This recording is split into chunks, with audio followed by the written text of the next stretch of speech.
नमस्कार, मैं हूं प्रशांत और आज हम बात करेंगे हॉरर फिल्म्स के बारे में, क्योंकि हॉरर फिल्म्स देश में बहुत सालों से बनती आई हैं। लेकिन हाल फिलहाल में या कुछ वक्त पहले से ऐसा देखा गया है कि जो मेन लीड एक्टर्स हैं या मेन स्ट्रीम के एक्टर्स हैं वो अब बड़े स्टार्स होने लगे हैं। कुछ एक दो नाम हमने पहले देखे हैं और अब एक नाम और इस सिलसिले में जुड़ गया है, वो है सोनाक्षी सिन्हा का। बहुत बहुत शुक्रिया बात करने के लिए। Thank you so much sir. तो सबसे पहला सवाल तो मेरे जहन में यही आता है कि जो नाम है ना निकिता रॉय, जी। कि जब भी किसी फिल्म में टाइटल रखा जाता है इस तरह का जो किसी के नाम पे हो, तो या तो वो नाम ऐसे होते हैं जिन्होंने हिस्ट्री में बहुत कुछ किया गया हो, या अगर वो नाम किसी कैरेक्टर का है तो कम होता है। जैसे आपके पापा की फिल्म थी कालीचरण जी। या रणबीर की रॉकेट सिंह। जी। तो ये टाइटल क्यों सोचा गया पहले? ये टाइटल ऑनेस्टली क्योंकि निकिता रॉय जो हमारी मेन किरदार है फिल्म की, उसकी जर्नी है, वो एक मिस्ट्री को सॉल्व करने की कोशिश कर रही है। जैसे हम बचपन में नैन्सी ड्रू की बुक्स पढ़ा करते थे और उस पूरी दुनिया में गुम हो जाते थे। ऐसी एक दुनिया हमने यहाँ पर भी क्रिएट करने की कोशिश की है। एंड क्योंकि वो कैरेक्टर है जो ये स्टोरी को लीड कर रही है, आई थिंक हमारे मेकर्स ने एप्ट समझा कि फिल्म का नाम भी यही रखे। ओके बट मुझे बताइए कि अक्सर हम लोग ये सोचते हैं कि हॉरर फिल्म बहुत आसान होती हैं, बट मैंने बहुत एक्टर्स से बात सुनी है कि हॉरर फिल्म्स ज़्यादा मुश्किल होती हैं। आपने I think first in your career, आप क्या बोलेंगे इस बारे में अगर हम कंपेयर करें जो बाकी फिल्म्स हैं और हॉरर, बिकॉज ऑफ टेक्निकलिटी? जी नहीं, पहले तो मैं आपको करेक्ट करना चाहती हूँ, ये एक हॉरर फिल्म नहीं है, ये एक थ्रिलर है। इसमें सुपरनैचुरल एलिमेंट्स है।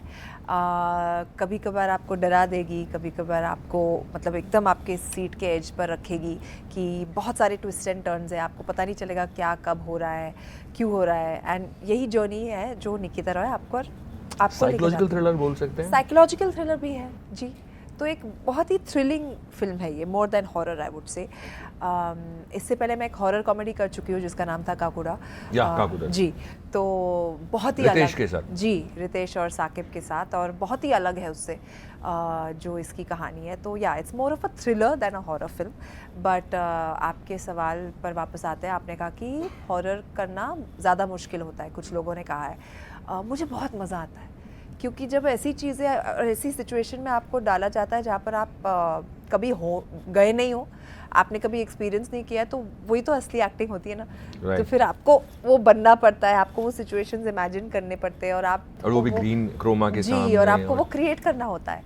तो एज अ क्रिएटिव पर्सन मुझे ये सब चीज़ें करने में बहुत मज़ा आता है। ओके अगर हम बात करें कुछ की, तो आपको लगता है कि बचपन से वो डायरेक्शन की तरफ इंक्लाइन थे? क्योंकि मैं उनका जो IMDb देख रहा था तो मैं देखा वो दबंग में भी उन्होंने पीछे शायद क्रू में थे, कहीं दबंग में नहीं थे। अभिनव कश्यप के साथ उन्होंने काम बेशरम किया में भी थे और दबंग में भी कहीं अभिनव के साथ शायद फोटोग्राफी की थी उन्होंने जी, एंड राइटिंग भी की थी। एंड उन्होंने संजय लीला बंसाली सर के साथ सावरिया में काम किया था एज एन असिस्टेंट डायरेक्टर। तो मतलब बचपन से तैयारी थी जी, I think he was working towards it. Okay, but among all you three कौन सबसे ज्यादा पैशनेट है फिल्म्स के लिए?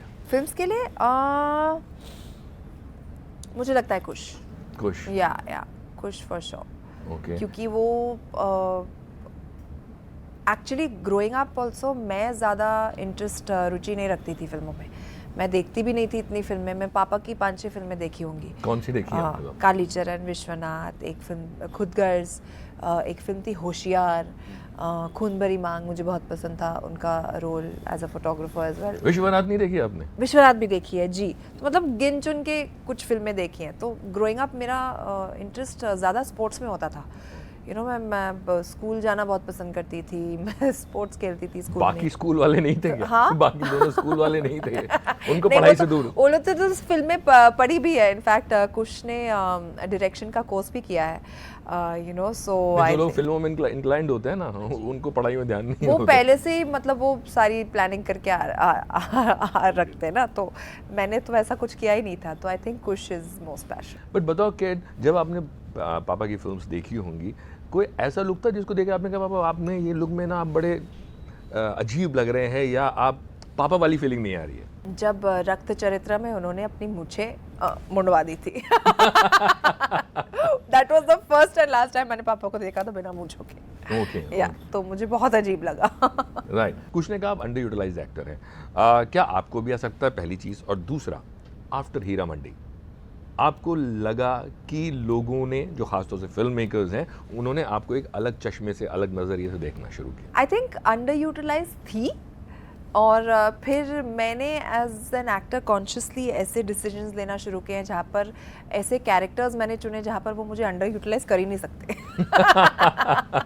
जैसे कि अकीरा, नूर, खानदानी शफा खाना, निकिता रॉय, दहाड़, हीरा मंडी। तो आई थिंक एक जो ट्रेजेक्टरी बदल गई मेरी एक पॉइंट के बाद, मुझे खुद एज एन एक्टर और चीज़ों की खोज थी। मैं जानती हूँ मैं इससे और बहुत ज़्यादा कर सकती हूँ। एंड जब एक डायरेक्टर आपको एक दूसरे नज़रिए से देखते हैं और आपको ऐसे प्रोजेक्ट कराते हैं ऑन स्क्रीन, जैसा कि ऑडियंस ने आपको पहले कभी नहीं देखा हो, वो एज एन एक्टर मुझे बहुत इंगेज करता है, मुझे इंटरेस्टेड रखता है मेरे काम में। एंड आई थिंक वो एक कॉन्शियस डिसीजन भी था कि मैं और अच्छा काम करूँ और अच्छे रोल्स चूज़ करूँ और चैलेंजिंग रोल्स चुनूँ। तो आई थिंक वो एक ग्रेजुअल प्रोसेस भी था। अक्सर ये कहते हैं जब शादी हो जाती है ना शख्स की, तो सामने वाले का भाग्य भी आपके साथ जुड़ जाता है। हाँ। तो आपको लग रहा है ऐसा कि कुछ हुआ है? ज़्यादा खुश तो हुई हूँ मैं।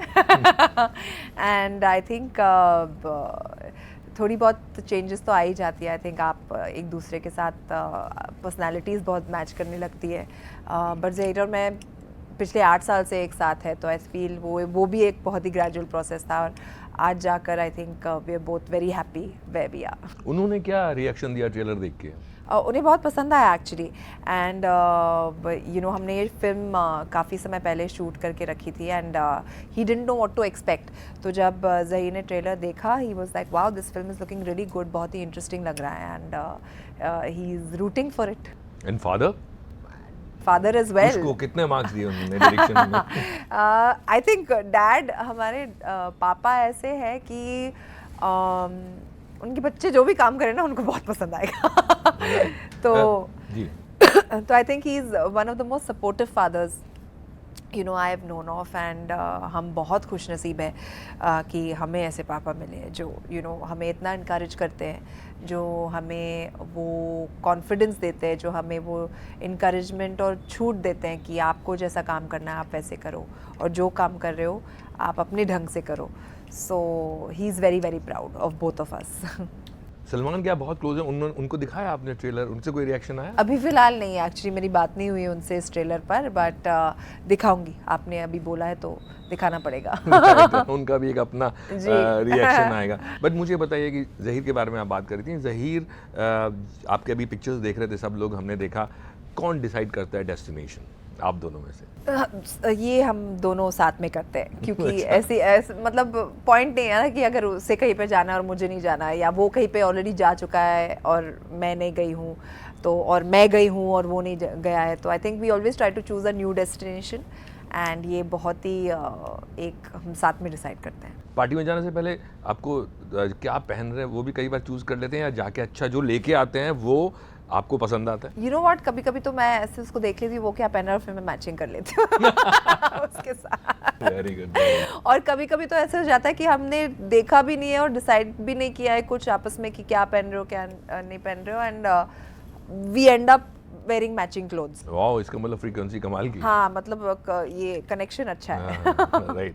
बट मुझे ये बताइए कि हम कपड़ों की बात कर रहे हैं, पहनने की बात कर रहे हैं, हाल ही में एक कोल्हापुरी चप्पल के बारे में बहुत खबर जो है वो उछल रही है कि कोल्हापुर से आई है लेकिन प्राडा में मिलान में जाके वो दिखी, और उस पर रेट भी बहुत अच्छे थे। मेरे ख्याल में आप तो कभी इंडिया से इतनी की खरीदेंगी नहीं।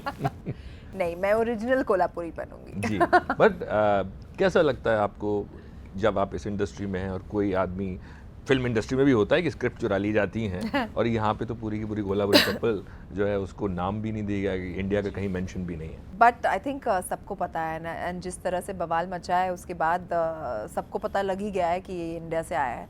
एंड आई थिंक जब ऐसी चीज़ें इंडिया की जब मैप पर आती है तो आप बताए ना बताए पता चल ही जाता है। And I think it's a very proud moment for India, anything from India to be on the global map like that. तो हमें इसे पॉजिटिवली लेना चाहिए, I think. Right Yeah. India की बात कर रहे हैं, एक और सवाल मैं आपसे पूछ जी। लेता हूँ। इंडिया पाकिस्तान के एक्टर्स को लेके काफ़ी टाइम से चीज़ें चल रही थी और फिर से अभी एक ये मसला हुआ। इनफैक्ट जो इम्पा है और FWIC है, उन लोगों ने भी लेटर्स दिए सदाजी 3 जो फिल्म है उसके लिए। तो आपको क्या लगता है कि ये जो पाकिस्तानी एक्टर्स हैं जो बाहर जाके या तो शो करते, तो इंडियन एक्टर्स भी उनके साथ कई बार, एक्टर्स नहीं म्यूजिशियन सिंगर्स भी शो करते हैं, और जो हालात चल रहे हैं उसके तहत कितना ज़रूरी है पाकिस्तानी एक्टर्स को इंडियन फिल्म में कास्ट करना? क्या इंडियन एक्टर्स उनकी फिल्मों में कास्ट होते हैं? नहीं। एग्जैक्टली तो Right. आई मीन आपके सवाल में जवाब है। और आई थिंक एज देखा जाए जो चीज़ें हो चुकी है और जो होते जा रही है, अगर गवर्नमेंट ने कोई स्टैंड लिया है तो मैं बिल्कुल उनके साथ हूँ। एंड और ये एडमिट करने में मुझे कोई संकोच नहीं है। और आई थिंक जो वो कह रहे हैं सही कह रहे हैं। राइट। एक लास्ट चीज़ मैं आपसे पूछना चाहूँगा कि ज़हीर को भी अच्छा खासा समझ है फिल्म्स के बारे में, खुद भी फिल्म की है उन्होंने। स्क्रिप्ट पे या आपके कैरेक्टर पे या देख के कई बार कुछ आपको ऐसी सलाह जो उनसे मिली हो, आपको लगा कि हाँ यार ये मैंने सोचा नहीं है, ये तो बड़े काम की सलाह है, मैं सारी या सबसे बेहतर सलाह वो किस बारे में देते हैं? बट वो मैं सारी स्क्रिप्टें उनको पढ़ देती हूँ क्योंकि वो बहुत ही लॉजिकल इंसान है। अगर कहीं पे भी कुछ भी ऐसा होगा कि आउट ऑफ प्लेस लग रहा है या कोई भी सजेशन, कोई भी इनपुट वहाँ पर आना चाहिए, तो वो मतलब ऐसे दे देता है, and he is very very intelligent. तो आई थिंक वो हमेशा उसका जो लॉजिक है वो मेरे बहुत काम आता है। लेकिन बेस्ट राय आपको क्या मिली उनसे आज तक? बेस्ट राय ऐसी कोई एक पर्टिकुलर चीज़ नहीं है, बट ऑफ कोर्स वो जो भी उससे सलाह मशवरा तो मैं करती हूँ, और वो जो भी राय देता है वो बहुत इंपॉर्टेंट होता है मेरे लिए। आई थिंक मैं उसके बारे में बहुत सोचती हूँ क्योंकि उनके लिए भी होती होगी आपकी राय। बिल्कुल it's a two way street. Right. बहुत बहुत शुक्रिया बात करने के लिए। Thank you, thank sir. You and all the best for the film. Thank you so much. Thank you.